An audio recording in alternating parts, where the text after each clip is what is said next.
Hi financial centre viewers, welcome back to financial centre channel. இன்றைக்கி நம்ம பார்க்க போகிறது வீட்டுக்கடனோட கண்டினியூ வீடியோ. ஏற்கனவே லாஸ்ட்டு வீடியோ போட்டிருப்பேன், வீட்டுக்கடன் வந்து எந்த அளவுக்கு வட்டி வந்து நம்மளை பாதிக்குது அப்படிங்கிறது. ஸோ இப்போ நம்ம பார்க்க போகிறது வீட்டுக்கடன் வாங்குறதுக்கு நமக்கு என்னென்னலாம் தெரிஞ்சுக்கணும், என்ன முக்கியமான விஷயம் என்ன, அது எப்படி தெரிஞ்சுக்கிறது அப்படிங்கிறது தான் வந்து இந்த வீடியோவில் வந்து போட போகிறேன். வாங்க வீடியோக்குள்ளே போகலாம். வீட்டுக்கடனை பொறுத்தளவுக்கு வந்து ரேட் ஆஃப் இன்ட்ரெஸ்ட் அப்படிங்கிறது ரொம்ப ரொம்ப முக்கியமான ஒரு விஷயம்.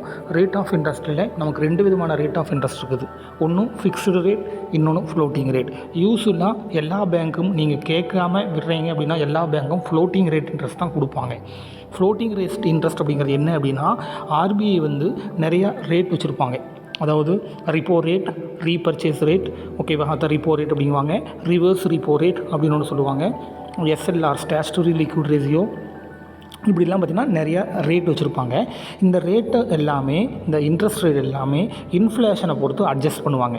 இன்ஃப்ளேஷன் கம்மியாக இருந்தது அப்படின்னா இந்த ரேட் பார்த்திங்கன்னா அதிகமாகாது.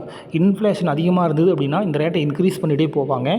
அந்த ரேட் இன்க்ரீஸ் பண்ண உங்களுடைய ரேட் ஆஃப் இன்ட்ரெஸ்ட்டும் அதிகமாகும். நீங்கள் 6% 7% நீங்கள் லோன் வாங்கியிருந்தாலும் இவன் இன்க்ரீஸ் பண்ண உங்களுக்கு 8%, 9%, 10%ன்னு அதிகமாகிட்டே போகும். அதுதான் ஃப்ளோட்டிங் ரேட். ஃபிக்ஸ்டு ரேட் அப்படிங்கிறது அப்படி கிடையாது. நீங்கள் வாங்கும்போது என்ன ரேட் ஆஃப் இன்ட்ரெஸ்ட் இருக்குதோ அந்த ரேட் ஆஃப் இன்ட்ரெஸ்ட் பார்த்தீங்கன்னா வந்து அப்படியே இருக்கும். பட் அன்ஃபார்ச்சுனேட்டாக நீங்கள் வாங்கும்போது ரேட் ஆஃப் இன்ட்ரெஸ்ட் அதிகமாக இருக்குது அப்படின்னா அது அதிகமாகவே தான் இருக்கும். ஃப்ளோட்டிங் ரேட்டில் என்ன அட்வான்டேஜ்னால் கம்மியாகிடும். ஆனால் ஃபிக்ஸ்டு ரேட்டில் அப்படி கிடையாது. அதிகமாக இருக்கிற அன்றைக்கி நீங்கள் வாங்கியிருக்கிறீங்க, அந்த வருஷத்தில் வாங்கினீங்கன்னா அது அதிகமாகவே தான் இருக்கும். கடைசி வரைக்கும் அப்படியே தான் நீங்கள் கட்டுற மாதிரி இருக்கும். ஓகே, இங்கே நம்ம எந்த ரேட் பார்த்திங்க அப்படின்னா வந்து எடுக்கலாம் அப்படின்னு கேட்டிங்கன்னா யூஸ்வலாக ஃப்ளோட்டிங் ரேட்டு தான் வந்து நம்ம எல்லோரும் எடுக்கிறோம். பட் நீங்கள் எடுக்கும்போது ரேட் ஆஃப் இன்ட்ரெஸ்ட் கம்மியாக இருந்தது அப்படின்னா ஃபிக்ஸ்டு ரேட்டில் போய்க்கிறது பெஸ்ட்டு. ஒரு 6.5%ங்கிறதுல ரொம்ப கம்மி. 6% 7% ரேட் ஆஃப் இன்ட்ரெஸ்ட் இருக்குது இப்போ நீங்கள் லோன் வாங்கும்போது அப்படின்னா நீங்கள் ஃபிக்ஸ்டு ரேட்டில் போய்க்கிறது பெஸ்ட்டு. இல்லை அப்படின்னா வந்து ஃப்ளோட்டிங் ரேட் இன்ட்ரெஸ்ட்டில் வந்து போய்க்குவாங்க. ஓகே, அப்போது அடுத்தது என்ன அப்படின்னு பார்த்தீங்கன்னா, இந்த ரேட் ஆஃப் இன்ட்ரெஸ்ட் பார்த்திங்கன்னா வந்து எப்படி பார்த்திங்கன்னா டிஃப்ரெண்ட் ஆகுது, நமக்கு எப்படி நம்மளோட இஎம்ஐயில் பார்த்திங்கன்னா வந்து பாதிப்பு உருவாகுது அப்படிங்கிறது தான். அதாவது நீங்கள் வந்து அமௌண்ட்டை வந்து 3 விதமாக பார்த்தீங்கன்னா நீங்கள் மெயின்டைன் பண்ணலாம். ஒன்று, உங்களுடைய இஎம்ஐயை பார்த்தீங்கன்னா வந்து இன்க்ரீஸ் பண்ணிக்கிறது. குயிக்காக வந்து நீங்கள் வந்து லோன் அடைக்கணும் அப்படின்னா 3 விதமான வழிகள் சொல்ல போகிறேன். ஒன்று, உங்களுடைய இஎம்ஐயை அதிகம் பிடிக்கிறது. ஒரு வருஷத்துக்கு ஒருக்கா நீங்கள் இஎம்ஐ அதிகம் பண்ணுறது. அதுவுமே ஒவ்வொரு பேங்க்கும் ஒவ்வொரு வகையான நடைமுறைகளை வச்சுருக்கிறாங்க. அது வந்து ஒரு குறிப்பிட்ட வருஷத்தில் இந்த அமௌண்ட்டுக்கு மேலே வந்து நீங்கள் வந்து இன்க்ரீஸ் பண்ண முடியாது, இந்த டிரான்சாக்ஷன் இவ்வளோ தான் பண்ண முடியும் அப்படிங்கிறது. ஃபார் எக்ஸாம்பிள் 17 லட்சம் இருக்குது அப்படின்னா நீங்கள் ஒரு வருஷத்தில் 2.5 லட்சம் வரைக்கும் தான் இன்க்ரீஸ் பண்ண முடியும். 2.5 லட்சம் வரைக்கும் தான் பார்த்திங்கன்னா நீங்கள் வந்து அட்ஜஸ்ட் பண்ண முடியும் அப்படிங்கிறது.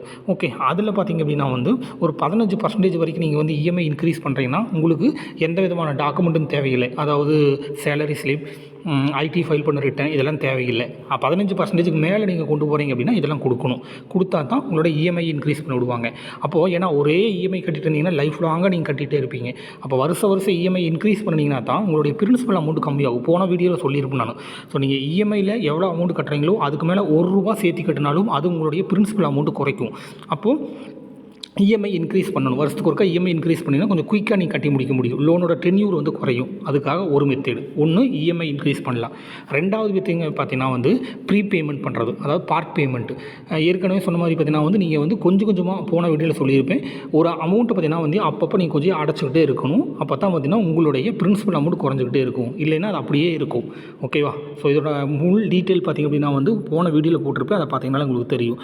ஸோ இதுலேயும் சில பேங்க்கெல்லாம் ரெஸ்ட்ரிக்ஷன் வச்சுருக்காங்க.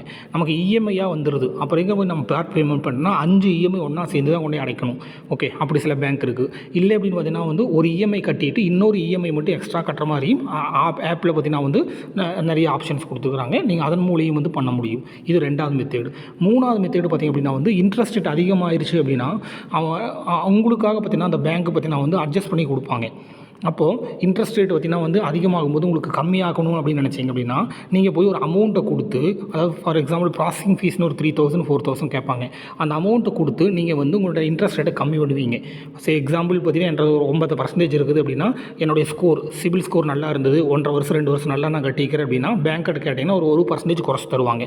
ஆனால் அதுக்கு ப்ராசஸிங் ஃபீஸ் கட்டணும். ஸோ அதன் மூலியமாக நீங்கள் வந்து உங்களோட ரேட் ஆஃப் இன்ட்ரெஸ்ட்டை வந்து குறைச்சிக்க முடியும். ஆனால் ரேட் ஆஃப் இன்ட்ரெஸ்ட் நீங்கள் குறைக்கிறது மூலியமாக எந்த பயனும் கிடையாது. நீங்கள் கட்டுற அந்த 3000 4000 தான் வேஸ்ட்டாக போகுது. ஏன் அப்படின்னு சொல்கிறேன்னா, நீங்கள் இமீடியட்டாக லோன் அடைக்கிற மாதிரி இருந்தால் பரவாயில்ல. அவங்க வந்து என்ன பண்ணுவாங்க அப்படின்னா, மாதத்தை குறைச்சிருவாங்க. உங்களுக்கு பார்த்தீங்கன்னா வந்து ரேட் ஆஃப் இன்ட்ரெஸ்ட் குறையுது, 1% குறையுதுன்னா உங்களுக்கு ஒரு 100 மாதம் குறையும். பட் ஆனால் இன்னமும் நமக்கு அந்த மாதங்கள் பார்த்தீங்கன்னா கட்டிகிட்டே இருப்பீங்க.